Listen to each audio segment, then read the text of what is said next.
Hello friends, SH classes में आपका स्वागत है। और हम आपसे विज्ञान की श्रृंखला में बात कर रहे थे या कर चुके थे। आपसे हमने सबसे पहले आँख की बात करी थी और उसके बाद कान की बात करी थी। आज इसी श्रृंखला को आगे बढ़ाते हुए हम आप लोगों से मानव रक्त की बात करेंगे। तो सबसे पहले मैं आप लोगों को बता दूं मानव रक्त के बारे में। मानव रक्त यानी ब्लड, जो ब्लड होता है व्यक्ति का, वो एक तरल संयोजी ऊतक होता है। मतलब ये तरल पदार्थ होता है, तरल संयोजी ऊतक।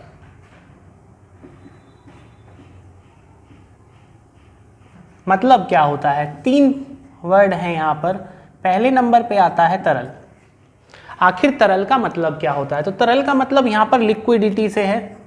कोई भी ऐसी चीज जो बहने लग जाए, जो बह जाए, पानी की तरह बह जाए, तरल। संयोजी, संयोजी का मतलब होता है कनेक्टिव, यानी जो जोड़ दे। किसको जोड़ दे? एक दूसरे को। एक दूसरा क्या चीज? मानव ब्लड जो होता है वो सभी अंगों को छूता है। मान के चलिए भाई, हाथ को, हाथ से कनेक्शन है हमारा, दूसरे हाथ से कनेक्शन है, पैर से है, नाक, मुंह, हर चीज से कनेक्शन है। यानी संयोजी का मतलब होता है एक दूसरे से जोड़ने वाला। मतलब शरीर के सभी अंगों को जोड़ देता है मानव ब्लड। तो तरल हो गया, दूसरे नंबर पे संयोजी हो गया। तीसरे नंबर पे ऊतक। ऊतक का मतलब क्या होता है? ऊतक का मतलब होता है टिश्यू। टिश्यू। और टिश्यू जो हमारा बनता है वो 2 या फिर अधिक कोशिकाओं से मिलकर बनता है। जो कोई भी ऊतक होगा वो 2 या 2 से अधिक कोशिकाओं से मिलकर बनेगा। कोशिका यानी सेल, उससे मिलकर कोई भी ऊतक बनेगा। यानी हमारे ऊतक में बहुत सारी कोशिकाएं हैं और उन कोशिकाओं से मिलकर ब्लड, जो कि एक ऊतक है, कैसा है? ब्लड एक तरल संयोजी ऊतक है। इसके अलावा जो हमारा ब्लड होता है उसका पीएच वैल्यू होती है, पीएच मान। पीएच वैल्यू, पीएच यानी पोटेंशियल ऑफ हाइड्रोजन। जो पीएच मान होता है ब्लड का वो 7.4 माना जाता है। 7.4 का मतलब क्या होता है? एक पैमाना होता है पीएच, हम इसको पीएच पैमाना बोलते हैं। पीएच स्केल या पैमाना, इस पे 1 से लेके 14 तक अंक लिखे होते हैं।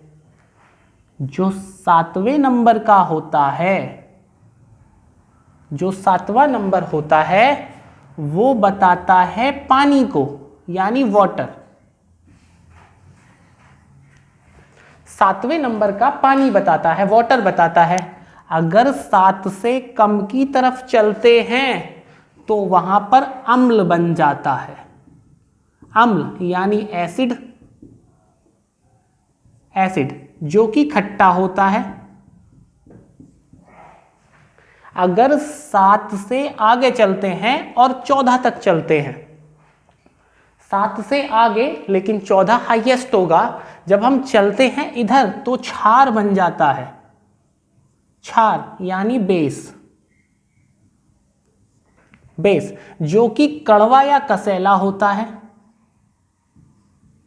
कड़वा या फिर कसेला।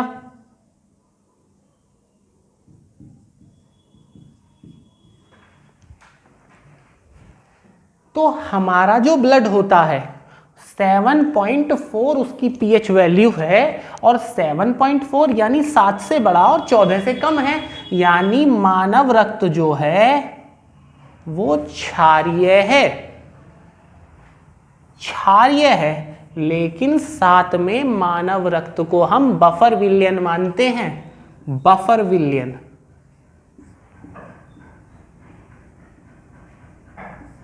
होता क्या है बफर विलयन?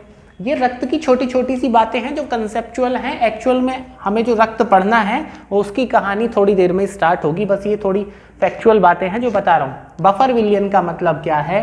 कोई भी ऐसा विलयन जिसमें थोड़ा सा अम्ल मिला देने पर या थोड़ा सा क्षार मिला देने पर वो अपनी मूल प्रकृति को नहीं बदलता। कैसे? हमारे रक्त की पीएच वैल्यू होती है 7.4।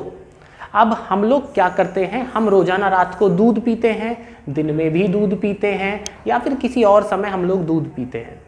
अब दूध क्या होता है? दूध होता है क्षार, यानी अगर हम क्षारीय में और क्षार मिला दें तो हमारे रक्त का जो पीएच मान है वो 7.4 से बढ़कर 7.6 हो सकता है, या 8 पॉइंट हो सकता है, या 9 हो सकता है।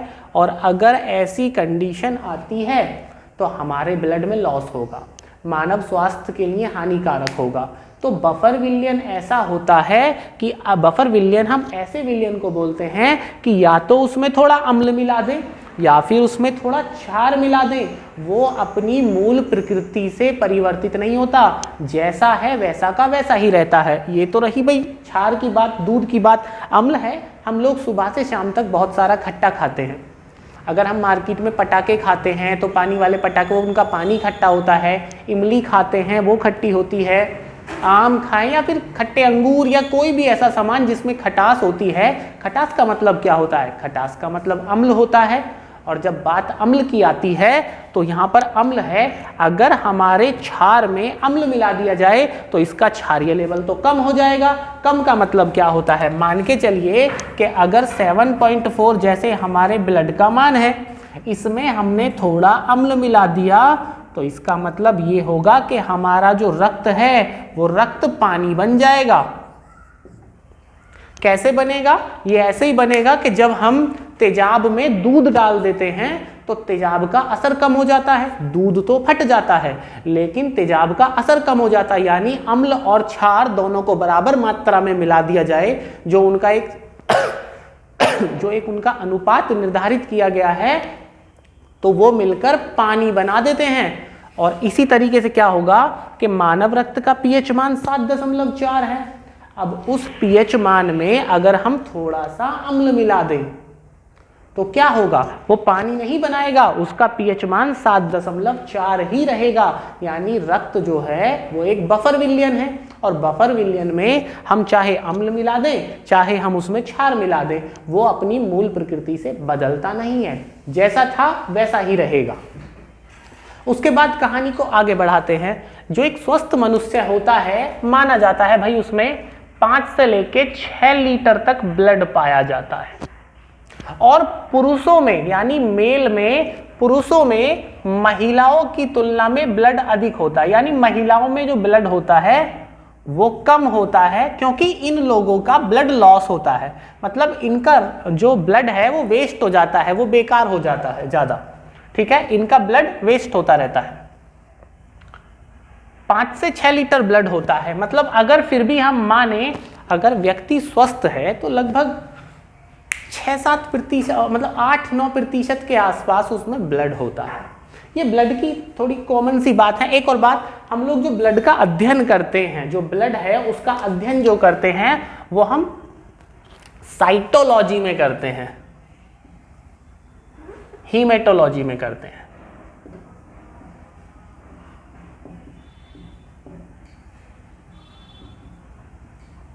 हीमेटोलॉजी, साइटोलॉजी में तो कोशिका का करते हैं अध्ययन, ब्लड का अध्ययन हीमेटोलॉजी में किया जाता है। ये थी ब्लड की जो छोटी छोटी कॉमन सी बात है, बाकी और कुछ रहेंगी तो मैं आगे बताऊंगा। अब हम मेन फैक्टर की तरफ चलते हैं ब्लड के। इसको मिटा देता हूं मैं।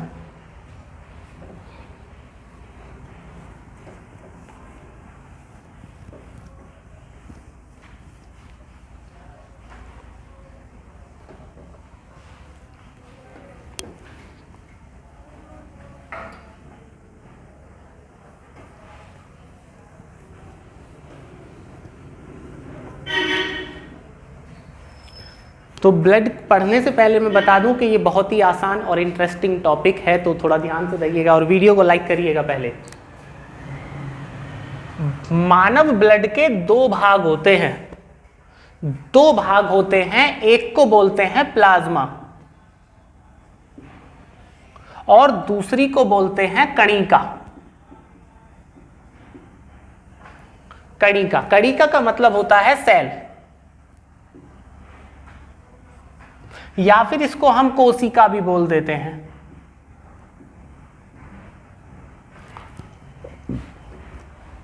जो प्लाज्मा होता है, मानव ब्लड के दो भाग, पहला हो गया प्लाज्मा, देन दूसरा हो गया कणिका।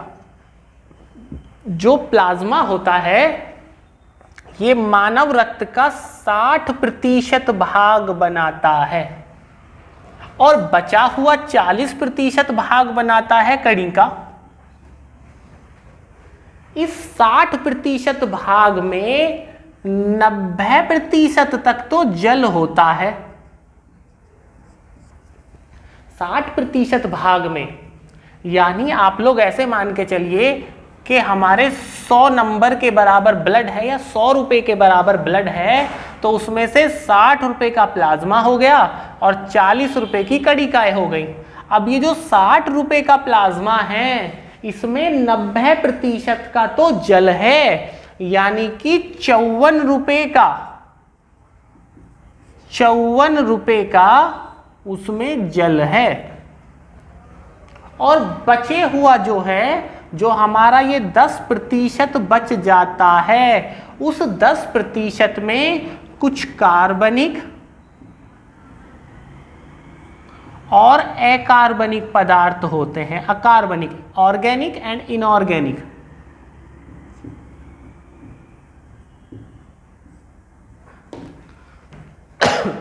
दस प्रतिशत कार्बनिक और अकार्बनिक पदार्थ होते हैं। तो इन कार्बनिक और अकार्बनिक पदार्थों पर ही डिस्कस करना है, जिसमें सबसे पहले नंबर पे हम लेते हैं प्रोटीन को। प्रोटीन, कार्बनिक वो होते हैं जिनमें कार्बन की मात्रा होती है, अकार्बनिक वो होते हैं जिनमें कार्बन की मात्रा नहीं होती है। प्रोटीन को, वैसे तो ब्लड में कई प्रोटीन पाए जाते हैं, मानव शरीर में बहुत सारे प्रोटीन पाए जाते हैं। हम बात प्लाज्मा की कर रहे हैं, कणिकाओं की बात बाद में करेंगे। अगर हम प्रोटीनों की बात करें तो प्रोटीन में सबसे पहले हम मानते हैं प्रोथ्रोम्बिन,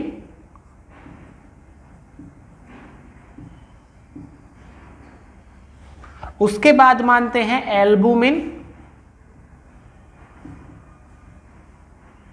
उसके बाद मानते हैं ग्लोब्यूलिन, देन चौथे नंबर पे हम मानते हैं फाइब्रिनोजन।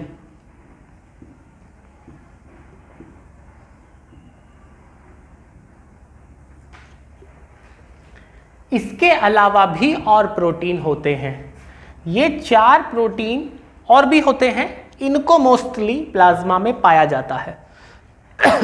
ये चारों के चारों जो बनते हैं ये बनते हैं लीवर में।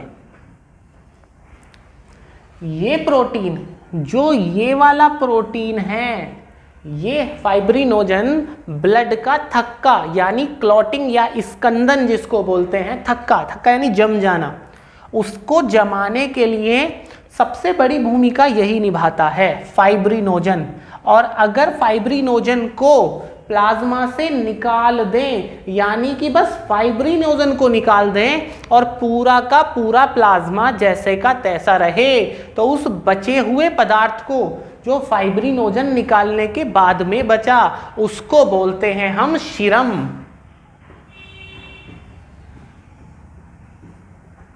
जो इम्यूनिटी बताता है, इम्यूनिटी बूस्टर वगैरह जो होते हैं, हमारी प्रतिरोधक या शरीर को ठीक करने वाली जो क्षमताएं होती हैं या प्रोटेक्ट करने वाली क्षमताएं होती हैं, उनको ये बताता है जो सीरम होता है हमारा। ऑपरेशन कराने से पहले डॉक्टर सीरम का टेस्ट कराता है कि जो ऑपरेशन के बाद चीरा या टांका लगता है उसको कितनी रफ्तार से सही होगा, या फिर जो शरीर में जख्म हो जाते हैं वो कितना समय ले जाएगा ठीक होने में, तो डॉक्टर सीरम का टेस्ट कराता है। सीरम कब बचता है? अगर प्लाज्मा में जो प्रोटीन पाए जा रहे हैं उनमें से एक प्रोटीन जो फाइब्रिनोजन है उसको निकाल लिया जाए, तो बचा हुआ पूरा जो प्लाज्मा होगा वो हमारा सीरम कहलाएगा। प्रोटीन के बाद जब हम आगे बात चलते हैं दूसरे नंबर पे, तो उसमें आता है हमारा हार्मोन।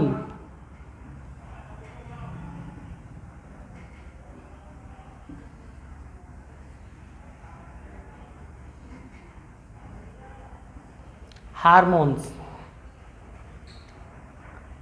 हार्मोन्स करते क्या है? हार्मोन्स किसी भी अंग को सक्रिय कर देते हैं। कोई भी शरीर का अंग हुआ, उस अंग को सक्रिय कर देते हैं, एक्टिव कर देते हैं उस अंग को। मतलब मानव शरीर का कोई भी अंग बहुत रफ्तार से काम करने लग जाए। जैसे उदाहरण के तौर पे मान लीजिए, अगर आप लोगों के पीछे अचानक कुत्ता भागने लग जाए, या कुत्ते से नहीं डरते हैं तो मान के चलिए अचानक शेर सामने आ जाए, तो दिल की धड़कनें बढ़ जाती हैं। उसके पीछे वजह क्या होती है? उसमें सबसे बड़ी वजह होती है कि हमारे दिमाग से तुरंत एकदम, दिमाग से क्या, हमारी किडनी के ऊपर एक ग्रंथि होती है, एड्रिनल ग्लैंड होती है, उससे एक हार्मोन निकलता है जो सीधा हमारे दिल पर कार्य करता है और दिल की धड़कन को बढ़ा देता है। मतलब जो हार्मोन होगा वो किसी अंग को सक्रिय कर रहा है। अब दिल की धड़कन क्यों बढ़ रही है? ताकि भाई शरीर में एनर्जी बनने लग जाए और व्यक्ति जो है एनर्जी को कहीं इस्तेमाल में ले ले, या तो उससे लड़ पड़े, या फिर अपना बचाव करे, या फिर वहां से भाग जाए। जो भी कहानी है, जैसा भी व्यक्ति हो, जिस प्रकृति का भी, तो हार्मोन जो होगा वो शरीर के किसी अंग को सक्रिय करता है। और एक सामान्य सी बात है कि अधिकांशतः जो हार्मोन्स छोड़े जाते हैं वो अंतःस्रावी ग्रंथि के द्वारा छोड़े जाते हैं। जो अंतःस्रावी ग्रंथि होती है उसके द्वारा हार्मोन छोड़े जाते हैं। भाई एक और ग्रंथि होती है जिसको बहिर्स्रावी बोलते हैं।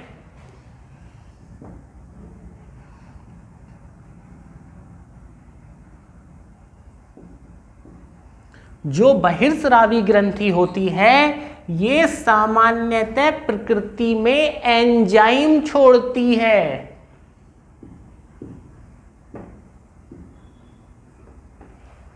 जो हार्मोन्स छोड़े जाते हैं वो अधिकांशतः अंतःस्रावी ग्रंथि के द्वारा छोड़े जाते हैं, और जो एंजाइम छोड़े जाते हैं बहिर्स्रावी ग्रंथि के द्वारा छोड़े जाते हैं। इन दोनों के, वैसे इनके बारे में डिटेल में हम लोग आगे पढ़ेंगे।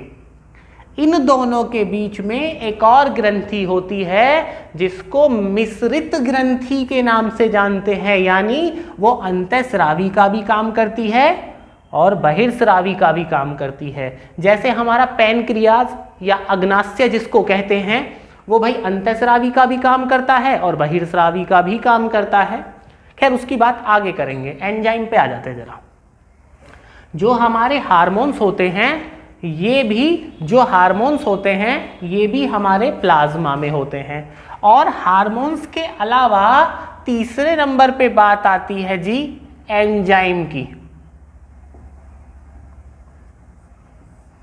हार्मोन किसी भी अंग को सक्रिय करता है, लेकिन जो एंजाइम होता है वो अंग को सक्रिय ना करके वो किसी भी रासायनिक प्रक्रिया को सक्रिय करता है, यानी रासायनिक क्रियाओं को तेज करता है। जैसे हमारी बॉडी में पाया जाता है भाई लाइपेज पाया जाता है, प्रोटीएज पाया जाता है, या डायस्टेज पाया जाता है।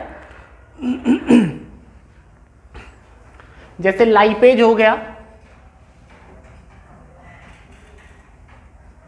लाइपेज हो गया, या फिर डायस्टेज हो गया, या ग्लूकोगेज हो गया। मतलब लास्ट में जिसके जे टाइप का आता है वो अधिकांशतः एंजाइम ही होते हैं। एंजाइम क्या करता है? हमारे शरीर में होने वाली रासायनिक क्रियाएं, कैसे भाई क्रियाएं? भाई मान के चलो खाना पचाना है, कार्बोहाइड्रेट पचाना हो, या वसा पचानी हो, या फिर हमारा प्रोटीन, मतलब कुछ भी पचाना हो, जिस चीज को पचाना होता है उसको पचाने में भाई बड़ी भूमिका होती है एंजाइम की। एंजाइम जो है रासायनिक क्रियाएं करता है या रासायनिक क्रियाओं को तेज करता है। उसके बाद जो हमारा हार्मोन है ये हमारा अंगों को तेज करता है। ये सब होता कहाँ है? तो इसको होने के लिए जो चौथे नंबर पे कैटेगरी आई, हम लोगों ने भाई खाना खाया, खाना खाने के बाद में क्या कहानी बनी? हमारे अंदर गया, फाइन है, हमारे आंतों में चला गया, आंतों में कौन सा, छोटी आंत में चला गया जहां पर कंप्लीट पाचन होता है। पूर्ण रूप से पाचन जो होता है वो हमारी छोटी आंत में होता है। अब जब छोटी आंत में पाचन होगा तो पचने के बाद जो पोषक तत्व होंगे वो पोषक तत्व हमारे प्लाज्मा में मिल जाते हैं। यानी चौथे नंबर पे जितने भी पोषक पदार्थ होते हैं,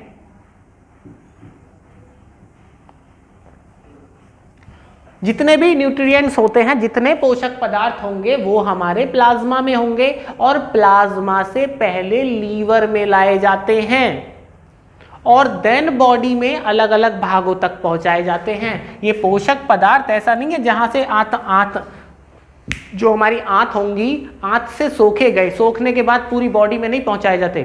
आंतों से सोखने के बाद पहले इनको लीवर में लाया जाएगा और वहां से फिर पूरी बॉडी में भेज दिया जाएगा। इसलिए मानते हैं कि लीवर हमारा स्टोर करके रखता है बहुत सारी कार्बोहाइड्रेट्स वगैरह को, और खाना वगैरह ना मिलने में लीवर से एनर्जी रिलीज होती रहती है।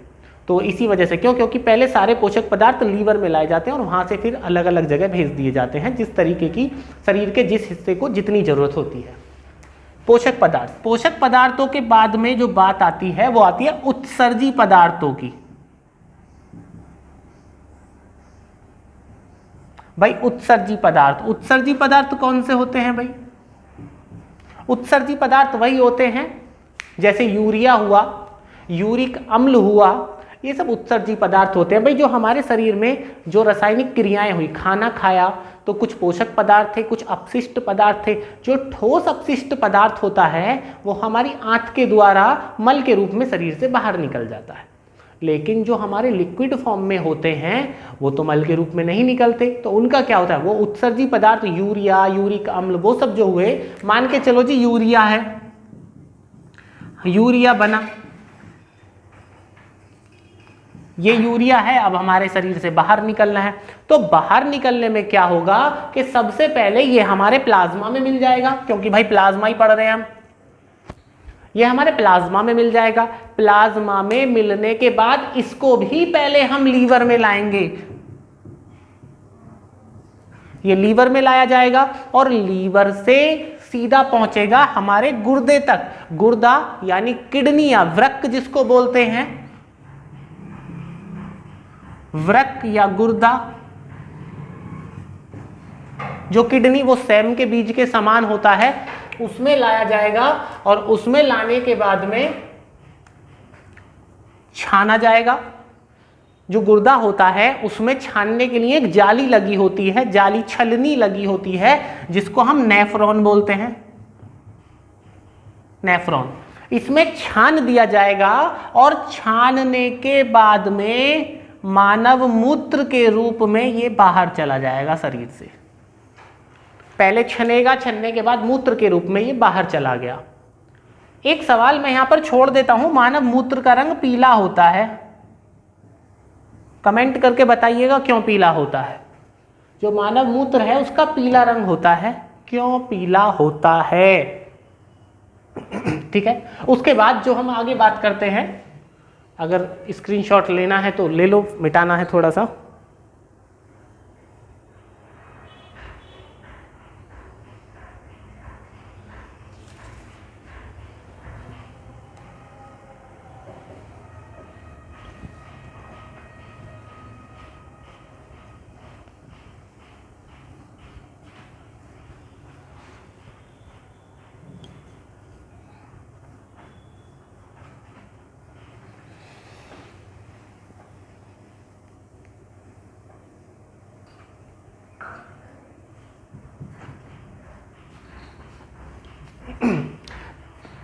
तो उत्सर्जी पदार्थ की बात कर रहे थे। उत्सर्जी पदार्थ में यूरिया हुआ, यूरिक अम्ल हुआ, यानी अम्ल की बात कर रहे हैं। देखिए यूरिक अम्ल, और जितना भी अम्ल होगा, अम्ल यानी एसिड, ये खट्टा होता है। तो इस तरीके से देखा जाए तो जो मानव मूत्र होता है उसका स्वाद भी खट्टा होता है, लेकिन आप लोग बताइएगा मत किसी को इस तरीके से, क्योंकि वो शक कर सकता है आपके ऊपर। जो मानव मूत्र हुआ इसका स्वाद खट्टा हो गया।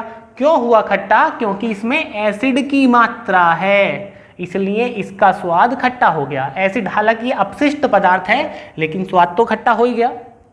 उसके बाद बात करते हैं मानव बना। प्रकृति ने सोचा कि मानव है तो मानव बाहर जाएगा, बाहर जाएगा तो बाहर खाएगा। क्या खाएगा भाई? चाट पकौड़ी खाएगा, घी खाएगा, टिक्की समोसे खाएगा। उसमें क्या होता है? उसमें कुछ वसाएं होती हैं। कौन सी? जो असंतृप्त वसाएं होती हैं, अनसैचुरेटेड होती हैं, मतलब उसमें वो वसाएं होती हैं जो मानव के लिए नुकसान देती हैं। भाई आप लोग डालडा खाते हैं या फिर कोई घी खाते हैं तो वो क्या होता है? वो ब्लड में मिल जाता है, उससे ब्लड गाढ़ा होता है। आजकल कोरोना में भी ये समस्या चल रही है कि कोरोना के चलते भी ब्लड गाढ़ा हो रहा है। अब गाढ़ा ब्लड हो तो क्या होगा? हमारा हार्ट ब्लड को पंप नहीं करेगा, हमारी नसों में जमेगा, और नसों में जमेगा तो हमको हार्ट अटैक आ जाएगा। उस हार्ट अटैक से बचाने के लिए प्रकृति ने क्या किया? मानव के ब्लड में एक प्रतिजामन मिला दिया, यानी ब्लड गाढ़ा ना हो, मानव का ब्लड पतला रह जाए, नसों में जमे ना।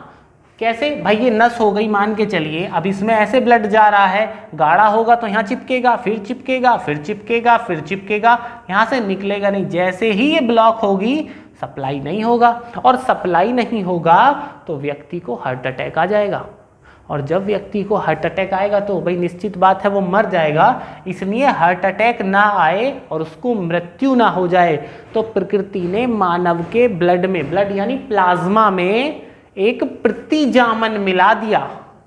6 नंबर की बात कर रहे हैं, प्रतिजामन। वो जो प्रतिजामन मिलाया उसका नाम है हिपेरिन।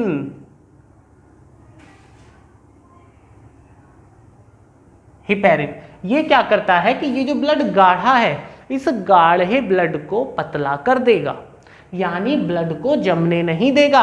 और जब ब्लड को जमने ही नहीं देगा तो व्यक्ति अपना कार्य करता रहेगा, और जब वो अपना कार्य करता रहेगा तो कोई समस्या ही नहीं आनी है, और समस्या नहीं आनी है तो व्यक्ति एक लंबी लाइफ जीता रहेगा। तो ये थी हमारी प्लाज्मा की बात। प्लाज्मा में हमने अलग अलग तरीके की बात करी, भाई प्रोटीन की बात करी है, हार्मोन्स की बात करी है, एंजाइम की बात करी है, पचे हुए पोषक पदार्थों की बात करी, उत्सर्जी पदार्थों की बात करी, और उसके बाद हमने सबसे लास्ट में बात करी है हिपेरिन की, यानी एक प्रतिजामन एंटीकोगुलेंट की बात करी है। प्रतिजामन की बात करी है जो जमने नहीं देता। मतलब इतनी बात के बाद जितना हमको प्लाज्मा में पढ़ना था वो कहानी पूरी हो गई। प्लाज्मा की बात हमारी यहीं समाप्त हो जाती है। उसके बाद कहानी चलती है आगे कणिकाओं की, लेकिन कणिकाओं की बात करेंगे हम अपनी अगली वीडियो में। इस वीडियो में इतना ही, लेकिन आप वीडियो को लाइक करिएगा, शेयर करिएगा, सब्सक्राइब करिएगा, और कोई भी क्वेश्चन है उसको कमेंट सेक्शन में बताइएगा। अगली वीडियो में हम आपसे कणिकाओं की बात करेंगे। ठीक है, थैंक यू।